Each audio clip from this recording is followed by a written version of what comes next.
பீஷ்மர வீழ்த்தவே முடியாது.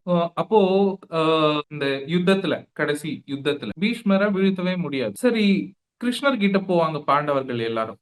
எப்படி தாத்தாவ நாங்க ஜெயிக்கிறது?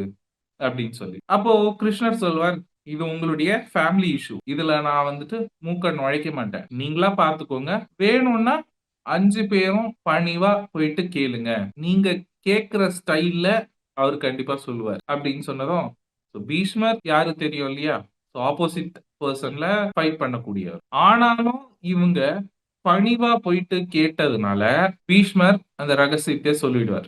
என் முன்னாடி திருநங்கை இருந்தா, நான் வில்ல கீழ போட்டுருவேன் அப்படின்னு சொல்லி. சோ, இங்க நம்ம என்ன கத்துக்கணும் அப்படின்னா, பணிவு அப்படின்றத எதிராளியையும் வீழ்த்தக்கூடிய ஒரு வல்லமை கொண்டது. நம்ம அ நெனைப்போம். அட நான் இந்த இடத்துல நான் தோக்குற மாதிரி இருக்கே.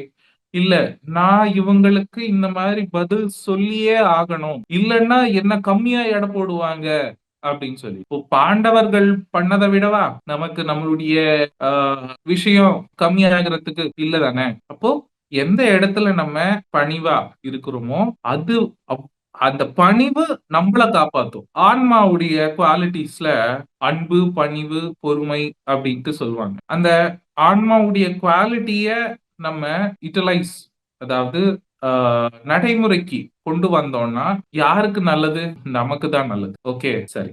இன்னொரு சந்தர்ப்பம். கடைசியில அர்ஜுனன் வில் எல்லாத்தையும் போட்டுட்டு, "கிருஷ்ணா, நான் சண்டை போட மாட்டேன். இந்த யுத்தம் ஸ்டார்ட் ஆகுறதுக்கு முன்னாடி நான் சண்டை போட மாட்டேன். என்னுடைய தாத்தாவ நான் எப்படி கொல்றது? என்னுடைய ரிலேட்டிவ்ஸ், என்னுடைய அண்ணன் தம்பிகள எப்படி கொல்றது?"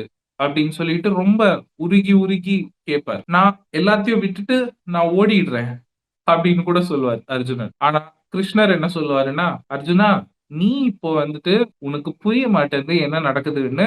துக்கத்துல இருக்க. அதனால தான் நான் ஓடி போயிடுறேன் அப்படின்ட்டு சொல்றேன். ஆனா உனக்கு நடக்க போறது என்னன்ட்டு தெரியாது. சப்போஸ் நீ இப்படி போயிட்டன்னா, எல்லாரும் உனக்கு எதிரா நிக்கிற எல்லாரும் உன்னை பார்த்து சிரிப்பாங்க.